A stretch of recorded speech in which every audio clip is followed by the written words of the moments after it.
Some people create for applause, and some create simply because they cannot imagine life without it. Today's story is about a man who spent years painting in silence until a single child changed everything.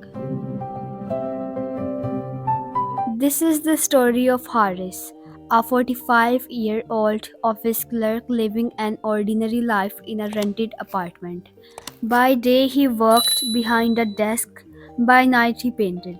Not in a studio, but in a small corner between fridge and a window where the light flickered every few minutes. No one knew about his art, no one cared for it, but he painted anyway for 18 years. And in all that time, he never sold a single painting. Harris tried. He joined local art fairs, tiny exhibitions, anything that looked like a chance.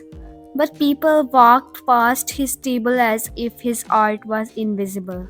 Not because it was bad, but because it was not known. And the world rarely believes in someone the world has not already praised. He never complained, but sometimes, while cleaning his brushes, his hands trembled, not out of anger, but out of quiet exhaustion.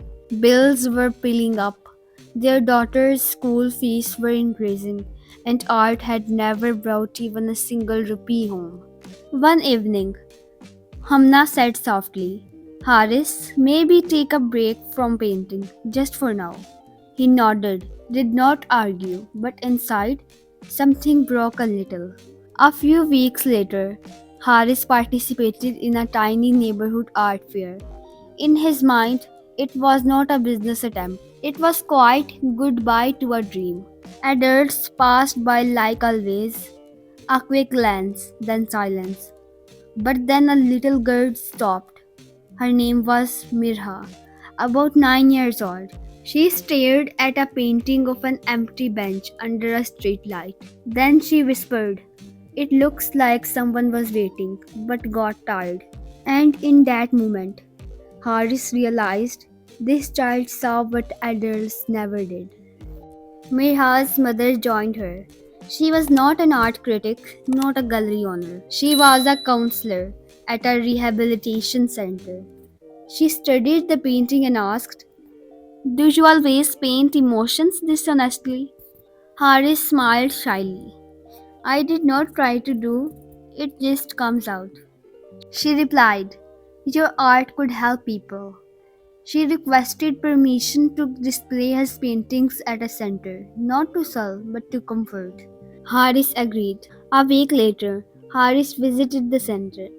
He saw a middle aged man run his fingers across a canvas and say quietly, This, this is how I felt last year. A woman whispered, while looking at a sunrise painting, This gives me hope. Haris did not earn money that day, but he earned something he had chased for years. Meaning, his art mattered. Someone felt seen, and that was worth more than any sale. Months later, the counselor organized a small exhibition featuring Haris' work. People slowly began hearing about the quiet painter with emotional art. Some bought his pieces, some did not. But that did not matter anymore. Haris still lived in the same apartment, still made tea on the same stove, still painted after work. The difference was simple. He no longer painted hoping the world would notice him. He painted because he knew he could heal someone somewhere. Maybe you are working hard in silence. Maybe no one appreciates your talent yet. Maybe the world is not clapping for you. But remember, Haris, greatness is not measured by applause, it's measured by impact. If your work touches even one heart, you are already succeed. If the story inspired you, make sure to like, share and subscribe for more real life stories.